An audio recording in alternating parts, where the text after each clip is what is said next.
Bueno, hoy les contaré el inicio desde cuando hago la construcción hasta un recorrido más o menos de 10 años en el cual empiezo a tomar conciencia de que lo que estaba realizando no estaba como tan bien hecho. Hoy les contaré todo el inicio de la construcción del emprendimiento hasta un momento en el cual tomo conciencia de que las cosas que aparentemente andaban bien no estaban tan bien. Mi nombre, Melco Valero, del Piedemonte a la Quesera. Resulta que cuando se tiene lote, se tiene estos implementos, estábamos ahí en la casa porque ya vivía con mi señora en una casita campesina que tenía a la parte de atrás del emprendimiento. Entonces ya en la tarde que se había acabado todas las labores, estamos ahí en la casa cuando de pronto aparecen ahí 5 doctores que llegaron ahí a la finca preguntando por don Melquisedec. Y le dije, señor, yo soy, ¿en qué les puedo servir? Sigan y se sientan. Entonces, pues como era ahí en el campo, se toman un tinto y digo, bueno, ¿qué se les ofrece? Entonces ellos dicen, mire, señor Valero, nosotros somos de un programa que tiene el Estado que se llama Desarrollo Rural Integral DRI. Le digo, bueno, ¿y eso qué es, doctor? Entonces, le dice, no, es un programa que el Estado tiene para desarrollar los emprendimientos en el campo y veníamos buscando como asociaciones o cooperativas por el cual ofrecer estos recursos para que se pudieran desarrollar las comunidades, pero hemos dado vueltas y no hemos encontrado estas asociaciones. Pero sabemos que usted tiene acá una quesera que está en Restrepo, entonces quisiéramos como escucharlo. Cuéntenos su historia, cómo fue para tener esa quesera y queremos conocer un poco. Entonces empiezo yo a relatarles. Ya claro, ya llevaba un tiempo, como unos 8 meses, un año casi, de recorrido. Les digo, pues mire, eso ha sido una serie de problemas que me ha tocado bregar a resolver como he podido. Resulta que sí, compré esta fábrica, recibí los trabajadores y el técnico, como les digo, era uno que no tenía los conocimientos elementales de hacer un queso, pero más no algo para asegurar la calidad ya haciendo volúmenes grandes, porque digamos, hacer un queso en 40 litros, que era lo que sacaba un campesino, pues no tiene problema, el queso le sale muy bueno. Pero ya hablar de 1.000 litros, 1.200 litros, ya las circunstancias cambian. Entonces, la tecnología que teníamos era como para hacer un queso en el campo, pero yo no sabía, yo ignoraba muchas cosas de eso porque, por ejemplo, en cierta ocasión, cuando estábamos ahí en Restrepo, el queso se dañaba, se soplaba, se inflaba, y lo mandábamos, no lo recibían, mire que eso está malo. Yo le preguntaba al técnico porque yo no sabía nada, ¿qué está pasando con ese queso? Dice, yo no sé, eso son las leches, eso es que viene mala leche, pero yo aquí no hay, eso no es de parte mía. Entonces cada quien, digamos, evadía su responsabilidad y yo me preocupé, yo dije, pero es imposible porque yo tampoco, como el sujeto de este emprendimiento, tengo que mirar, por lo menos conocer un poco, así sea elemental también, por cómo es que se hace ese queso, pero como eso eran secretos que él tenía y así lo hacían ver. Por ese tiempo hice un pequeño curso en el SENA, que ya existía, en el SENA me llamó, estamos en Restrepo todavía, y me dijo, ¿por qué no hace un curso de lácteos que se hacen en el Achón? El Achón es un sitio, una extensión que tiene el SENA en la parte de la vía Puerto López. Yo me fui allá 8 días y empecé a tener un mínimo de conocimiento sobre eso. Eran también algo elemental, pero con cierta técnica. Es decir, que se empezaba a mirar que si la leche venía ácida o que si venía fresca, que si estaba fría o estaba caliente. Había unas variables en las cuales por lo menos ya no estaba tan a ciegas para hacer el proceso. Algo aprendí de eso, algo se me quedó. Entonces un buen día estaba el queso malo y le digo al técnico, oiga, Marino se llama, se llama. yo voy a hacer el queso hoy. Entonces, porque por ejemplo, un ejemplo, un día estaba la leche, eran las 3 de la tarde y la leche había llegado a las 10 de la mañana y el señor estaba tomando cerveza. Y yo preocupado para cuajar esa leche y el señor allá tranquilo porque no había más quien cuajara la leche. Entonces ya imagínense usted la situación en que me veía yo, porque esa leche entre más ácida, más se va dañando y el producto ya no sale. Entonces ya lo último decía que él no se afane, que yo ahora voy y cuajo esa leche, yo no tengo problema. Y pues sí, ya llegó con su cerveza y todo y la cuajó y pues ahí salió cualquier cosa. Entonces de ahí fue que yo me preocupé, dije yo no puedo estar en manos de este señor. Entonces por eso fui a hacer un pequeño curso y entonces un buen día le digo ahí a él, oiga, voy a cuajar la leche hoy. Entonces él se habló con los trabajadores allá entre ellos y le decían, mire, es que va a cuajar la leche, la va a dañar. La va a dañar, eso que es que a cuajarla, imagínese. Entonces dijo, pues bueno, hágale, cuájela. Entonces yo había visto ya él cómo era que hacía. Entonces yo empezaba a mirar cómo él hacía, pero además yo miraba algo de técnica también que había traído el SENA. Entonces combiné las dos cosas porque también si le metía toda la técnica a lo mejor no me iba a salir, sino que miraba el suero, el color que cogía y miraba un cuadro que había que hacer para las mezclas y todo, y lo ajustaba un poco.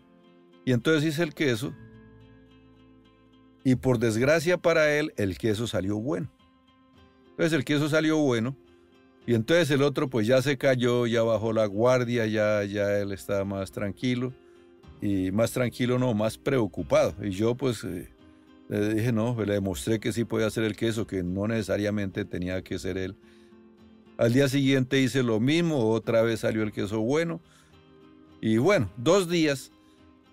Pero me tocaba mandar a alguien que fuera a recoger la leche porque llegan otras leches ahí, entonces me tocaba mandar a alguien. Pero yo no podía seguir en ese trajín porque también uno necesita de otro. Yo no podía hacer todas las cosas. Uno siempre depende de alguien. Entonces él se preocupó también. Entonces dijo, yo voy a trabajar 15 días, ya no voy a trabajar más acá.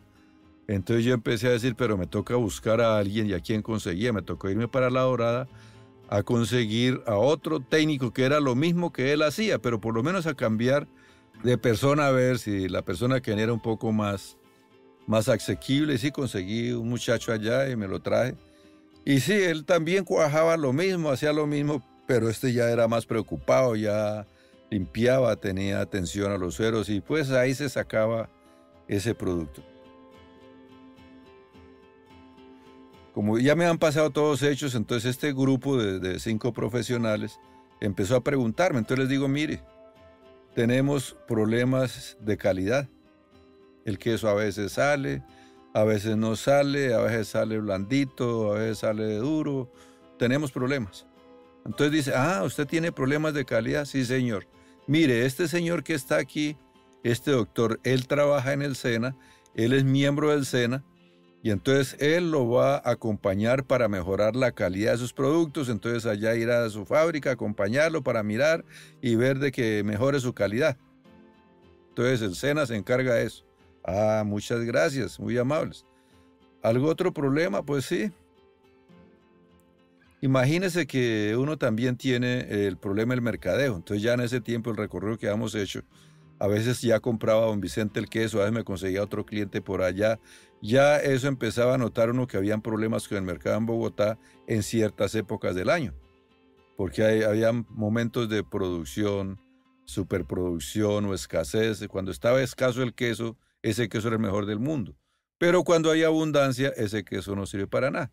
El comerciante muchas veces tiene esa cosa para no comprar y uno ingenuo también no sabía. Entonces teníamos problemas de mercadeo y ha sido una dificultad. Tiene problemas de mercado. Mire, este doctor que está aquí, está en Bogotá, en un edificio para el 8º piso, tómele el teléfono y cuando usted tenga problemas de ventas, usted lo llama a él, que él está en la obligación de ir a ubicarle su producto donde lo venden. Entonces usted no se afane por eso. Yo decía, me llegó la redención a esta quesera. ¿Y qué otro problema tiene? Pues, imagínese. Ya tenemos un lotecito ahí abajo sobre la avenida, tenemos unos bloques, mira, ahí están los bloques porque estaban ahí en la casa. Tenemos un transformador, las tejas, Pero pues ahí estamos con las uñas porque nosotros no tenemos recursos para construir la fábrica. Pues yo deseo hacerla ahí, pero pues no podemos hasta que no miremos cómo hay recursos para eso, porque no tengo la... Ah, usted necesita dinero también. Ahí está este señor de Financiacop, porque Financiacop era una entidad bancaria que estaba en alianza con ellos. Pues Financiacop era financiamiento a cooperativas, pero como no encontraron cooperativas, entonces nos buscaron. Entonces ahí está Financiacop y Financiacop le puede hacer el crédito. Hipoteque el pedazo de lote que tiene ahí, su terreno, los 600 metros, haga una hipoteca ahí a la caja agraria y con eso le prestan, no se preocupe. Pues sí. Entonces decimos todas las vueltas, uno se empieza a entusiasmar. Así me decían que el queso lo podían arreglar, contento con eso. Que el mercado, no, esto pues imagínense cómo no me iban a entusiasmar para meterme en una deuda de un crédito. Entonces nos prestaron 1.300.000 y ese 1.300.000 lo hicimos alcanzar para hacer la fábrica.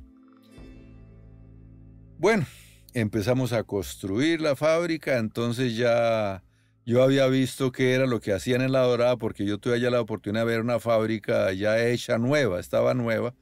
Y yo dije, pues copio lo que tienen allá. Y entonces, claro, pues copié lo que tenía, porque yo no conocía más nada. Uno mira a quien va delante de uno y le copia, o sea, briega a imitar.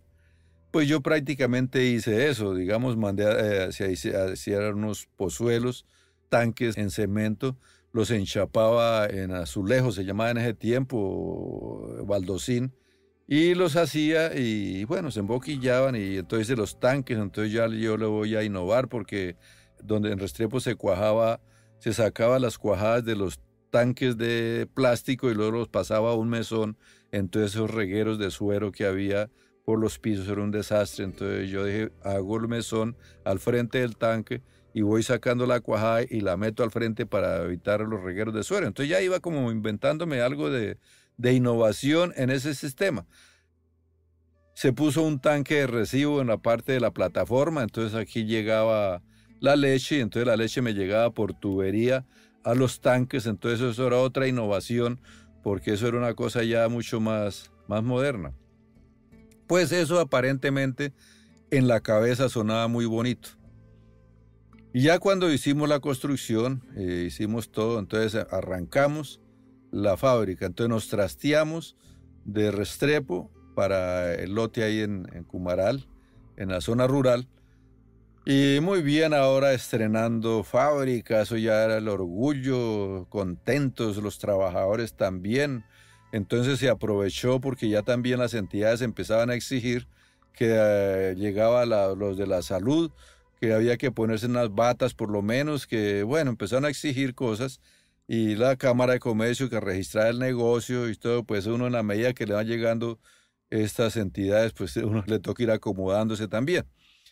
Entonces ya en la nueva les decía, tenemos planta nueva, tienen que bregar, ahí les compramos las batas, entonces por lo menos estas batas y estos gorros, porque a veces dicen a uno que le sale un pelo en un queso, que bueno, hay que empezar a colar la leche bien, aquí tienen todos los utensilios, el colador, todo para que ya un producto de estos que está en el mercado tiene que cumplir unas mínimas condiciones, ya también la misma higiene nos iba diciendo en qué cambiar y toda esta cosa. Empezamos a trabajar sobre esto y claro, cuando de pronto ese queso ya era peor, porque en un tiempo funcionaba más o menos bien, el cuarto frío y todo, pero todo al fin y al cabo casi que con la misma cultura que se traía de allá donde estábamos originalmente, únicamente que tal vez lo moderno era las mismas pailas, porque no se conocían más, sino las pailas de leña. Yo les había metido ya después un quemador que se usaba para las panaderías y este quemador ya era de ACPM y pues sí se mejoraba porque ya no era echar leña allá, sino prender un switch o apagarlo y el soplete prendía solo. Entonces ya eso parecía, bueno, era de ACPM y entonces se evitaba un poco más ya el humo, todo esto. Íbamos mejorando.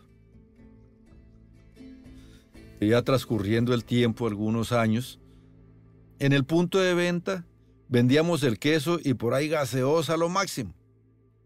Y algunos dulces como un bocadillo para que comieran por ahí con el queso. Pero resulta que en ese transcurso del tiempo que iba pasando, la gente muy contenta porque ahora venían ahí en un sitio donde tenían una mesita para sentarse. Pero ellos llegaban muchas veces de las fincas, porque era gente que tenía sus fincas o venían de Bogotá o de Villavicencio a ir a visitar las fincas y entraban ahí ya a comerse en un queso con bocadillo. Entonces la misma clientela empezó a decirnos, mire, ¿por qué no ponen un dulcecito? Coloquen aquí algo, ustedes que tienen esa leche hagan alguna bebida, una avenita, porque uno viene por allá de lejos y pues sí, ahí encuentra el quesito, pero pongan algo más. Entonces nosotros empezamos en la medida que nuestra clientela nos iba exigiendo, digamos de alguna manera, entonces fuimos como creciendo en el sentido de diversificando más que crecer.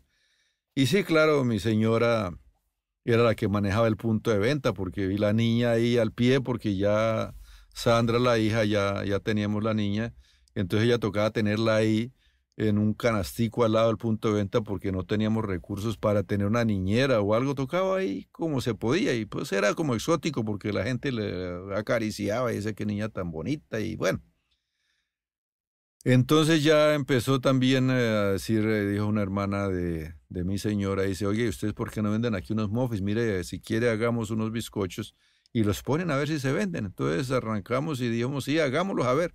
Entonces compramos un horno eléctrico de acep, uno pequeño, y lo empezamos a colocar ahí y entonces ella hizo los muffins, qué cosa tan rica. Digo, pues pónganlos ahí a ver si se venden. Bah, eso empezaba cuando pasaba la gente, qué muffins tan rico, mire qué delicia. Uy, qué bueno, hoy nos echan agua de panelita por ahí para con ese muffins, con ese pan, qué rico. Entonces empezamos a crear cosas para la venta más que los quesos, pues que arrancaba uno. Y entonces se fue como diversificando poco a poco. La fábrica, lo más que yo hice fue conseguir un arquitecto. Entonces el arquitecto para hacer la fábrica me dice, era un muchacho recién salido de la universidad, le digo, oiga Miguel, ¿usted no me puede hacer un planito aquí para la fábrica? Él dijo, claro, don Melco, ¿cómo le va a hacer el plano? Camine, ¿usted qué es lo que necesita? Entonces lo llevé a la planta que tenía, la quesera que había en Restrepo, que estaba en una casa en arriendo. Entonces le dije, mire, aquí se cuaja la leche, en estos timbos la cuajamos, aquí en este mesón hacemos la parte de la escurrida de la cuajada, aquí cocinamos, aquí luego lo pesamos al día siguiente y le conté más o menos todo el proceso para que él tuviera una idea. Y entonces hizo el plano, hizo unos planos de la fábrica y sí, muy bien. Colocó líneas, yo si hubiera hecho eso, pues hubiera hecho 4 palos, unas tejas y ahí pongo el emprendimiento porque eso no era mi... Además uno de origen boyacense tiene un gusto como raro para las casas porque para un clima frío es otra cosa. Y entonces él hizo los planos, hizo el techo alto de tal forma que el calor no afectara porque las tejas eran galvanizadas. Muy bien, yo le dije haga la sala de recibo de la leche. Póngale aquí, bueno, donde usted me dirá dónde quedarán los baños para los trabajadores y además poner unos bañitos ahí para el público cuando venga, que tengan donde ir al baño cuando estén. Pues él hizo básicamente lo que yo le dije. Él organizó con líneas, con ejes, organizó el plano y entonces hizo 2 ejes principales por donde guiarse. Entonces en el primer eje del frente puso el punto de venta más la oficina de gerencia, que ante todo, pues ella me decía que una empresa debía tener un gerente y entonces el gerente debía tener su oficina para atender al cliente. Entonces él puso la gerencia al frente, a un lado del punto de venta. Y también hizo otro saloncito ya en el segundo eje para la vigilancia, porque ante todo una empresa que estaba en el campo y todo se necesitaba un vigilante para cuidar las cosas. Y luego hizo ya el emprendimiento en el tercer eje y ya ahí se hizo lo que es la fábrica, entonces le puso ahí donde hacer el cuarto frío, donde poner para pesar, dentro de un salón organizó todo y entonces ahí se cuadraban las distintas divisiones y digamos lo que hizo algo un poco más decente de lo que se tenía en Restrepo. Ya miramos las mismas exigencias, entonces claro, el techo como quedó alto, si llovía el agua se metía al interior y la gente se mojaba.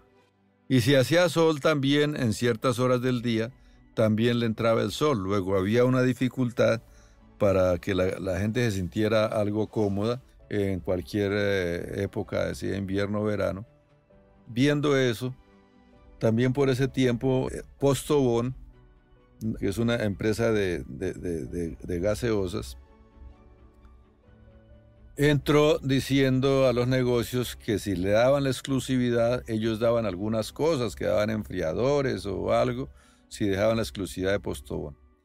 Entonces el gerente llegó ahí y dijo, pues si les dejaba la exclusividad, entonces yo aproveché y dije, pues si ustedes me hacen una carpa aquí para tapar, o sea, como una especie de caidizo, para que el sol no le pegue tanto el agua a los clientes.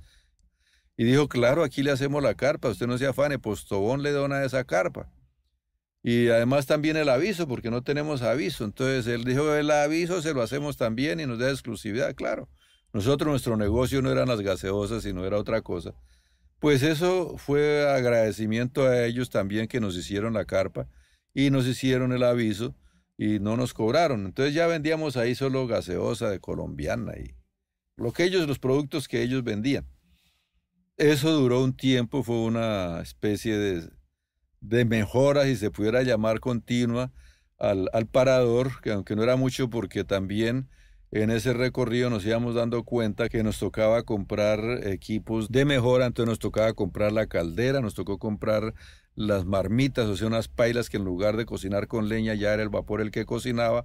Entonces empezamos a innovar, a mejorar todo el sistema de la hechura, los moldes ya los quitamos los de madera, buscamos unos plásticos que habían parecidos a esos en Bogotá porque la idea era hacer algo sencillo, pues bueno, eran unos plásticos blancos que ya eran más decentes un poco que la madera, porque el acero ni se conocía. Además que uno iba a preguntar algo del acero y eso era una cosa inalcanzable. Entonces, digamos que fuimos haciendo como ciertas mejoras, que fue muy bueno porque fue una etapa de conocer cómo el emprendimiento, conocer el negocio, pero a la vez también como que llega un momento en el cual uno le tocaba conseguir vendedores. En ese transcurso, como el queso no era parejo, entonces buscábamos vendedores. Entonces resulta que yo estaba en Bogotá entregando un queso en un punto que vendíamos allá, y entonces yo le dije al señor, oiga, nosotros tenemos un problema ya a veces de que a veces hay queso, o sea, cuando había el invierno no había queso, se escaseaba a partir de julio, y llegaba ya en verano y había una abundancia de leche que uno no hallaba qué hacer con el queso. ¿Será que usted no puede ayudarnos a buscar un cliente que nos consiga el queso de otro lado para uno tener cómo responderle a nuestros consumidores que sea el mismo queso? Y entonces él dijo, claro, yo le tengo uno. Si quieren 8 días lo cito para que venga y se encuentran aquí cuando usted venga acá. Yo lo llamo y entonces que él esté acá y se encuentra. Y efectivamente a los 8 días, que veníamos cada 8 días a Bogotá a entregar el queso, entonces me presentó al señor que le surtía el queso a él. Se llamaba Gustavo, que en paz descanse. Fue también una tabla de salvación en esa época. ¿Por qué? Porque yo le dije, mira hermano, nosotros tenemos un problema ya que a veces tenemos mucho queso y no hay dónde venderlo, y a veces no tenemos nada y entonces nos toca conseguir queso. Dijo, yo soy el cliente para eso. Yo soy el cliente para eso. Usted no se preocupe por eso. Tranquilo, bueno, gracias por presentarnos. Lo veo que usted está metido duro acá en esto y le llego. Entonces un buen día, yo le dije, yo lo llamo cuando necesite queso. Entonces me trae unos quesos. Entonces dijo, claro. Entonces ya llegó, se escaseó la leche, no se conseguía. Lo llamé, le dije, usted no me puede conseguir unos 200 bloques que necesito. Dijo, claro, ya se los llevo. Entonces él lo llevo, era otro loco, casi peor que yo, porque entonces él era un comerciante que a veces llevaba café para contrabando para afuera y traía cosas y vendía garbanzos y todo esto en Bogotá. Era uno que le gustaba mucho el comercio. Y entonces un buen día dijo, ya, yo le llego allá mañana con el queso. Y cuando yo dije, pues bueno, que traiga el queso. Entonces imagínense que el queso que traía lo traía San Martín Cesar. Imagínense la distancia que hay de San Martín Cesar hasta los Llanos Orientales. Cuando de pronto llegó a las 6 de la tarde con un Land Rover lleno de queso hasta arriba al techo. Lleno de queso, ni en cajas ni nada, sino suelto. suelto, bien empacadito ahí, que no se deformara, y el queso lo trae desde allá hasta ahí sin refrigeración ni nada, sino así. Entonces llegó a las 6 de la tarde ahí y dijo, hermano, mire, aquí le traigo el quesito. Y entonces yo cuando miré, pues haga un favor a los trabajadores, saquen ese queso, métanlo en canastas y lo meten al cuarto frío porque mire de dónde viene. Y pues menos mal que esos quesos de por allá son como resistentes. Ellos además de que son de buena producción porque los óleos de la costa son muy buenos, también además adquieren como cierta resistencia porque son hechos en clima caliente, fuerte allá. Y el queso, pues en últimas no perdió ni sabor, ni nada, ni se sopló nada. El queso lo probamos al día siguiente, ¿no? El queso aceptable y todo. Entonces lo pusimos y sí. Efectivamente, él después entonces empezó a traernos queso de allá. Entonces ya cuadrado mejor toda la traída y entonces yo le decía, bueno, y ahora, ¿cómo hacemos para venderlo? Porque yo también tengo problemas para venderlo. No se preocupe, si quiere lo traemos y yo se lo ayudo a ubicar. Y cuando usted tenga queso, yo se lo vendo, no se afane. Por eso, entonces, claro, esa noche que trajo el viaje, le dije yo, ¿por qué no se hace una cosa? No es que ya nos devolvieron, nos denos la plata. Le digo, no, nosotros la plata a esta hora que vamos a tener plata por ahí. La plata toca mañana. Dijo, ¿y ahora ya qué hacemos? Y yo es que me voy a devolver ya con el queso. Le dije, no, hermano, cálmese. Si quiere se queda aquí en la casa y ahí hay una salita y se pueden quedar en un colchoncito que ustedes venir muy cansados desde por allá, esa lejanía, descansen y ahí tomamos algo. Entonces él como que miró y pues claro que nos miraba y él venía con otro y entonces él dijo, le dio como miedo, pero sin embargo Guerrero dijo, yo creo que esta gente lo que va a hacer que nos va a pelar por acá para no pagarnos. Ellos siempre venían como cierto temor, pero ya se dieron cuenta que nosotros estamos ahí en la finca, que no éramos como esa calaña gente porque ellos siempre sospechaban. Y entonces fue una ocasión de conversar y todo y nos hicimos buenos amigos. Bueno, era una persona también que era muy humano.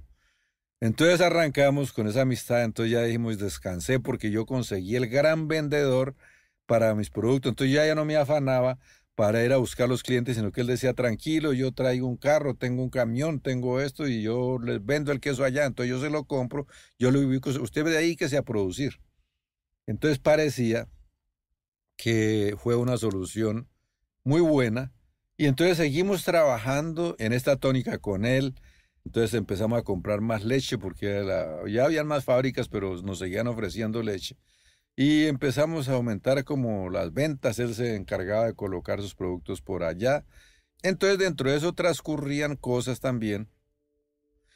Y era que en últimas, sí, ya estaba el emprendimiento, bueno, la fábrica, tenía ya mi señora, tenía los dos niños y todo como que aparentemente andaba bien. Pero había algo al interior mío que no estaba como satisfecho, es decir, aparentemente tenía todo. Tenía todas las cosas de trabajo, de la señora, de los hijos, del comercio, todo como que andaba muy bien, pero al interior de mi ser había algo como de insatisfacción, como de aburrimiento, como de algo que yo decía, pero qué diablos me pasa, alegando con la mujer, que no había una cosa, que la otra, que cosas que pasan. Y yo decía, pero ¿qué será si ya, inclusive en ese desespero yo decía, yo creo que eso lo de los quesos no es lo mío, me inventé por allá otra cosa, que hacer suelas de zapato. Nos metimos en otras cosas que con la caldera, entonces el amigo que venía, Gustavo, fue el que me indujo a hacer otras locuras que no eran. Digámoslo así, que en ese transcurso uno empieza a entender que muchas veces las cosas en las cuales uno hace, si son bien de emprendimiento y todo, pero como que no llenaban tampoco, como que yo no experimentaba una plenitud de vida. Si bien es cierto, aparentemente tenía todo, pero había una inconformidad que yo no me la entendía ni sabía por qué. En el próximo capítulo les contaré qué pasó en esta nueva etapa de mi vida.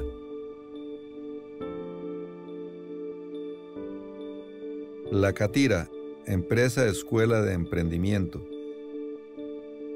Escríbenos al correo mercadeo@lacatira.com.co.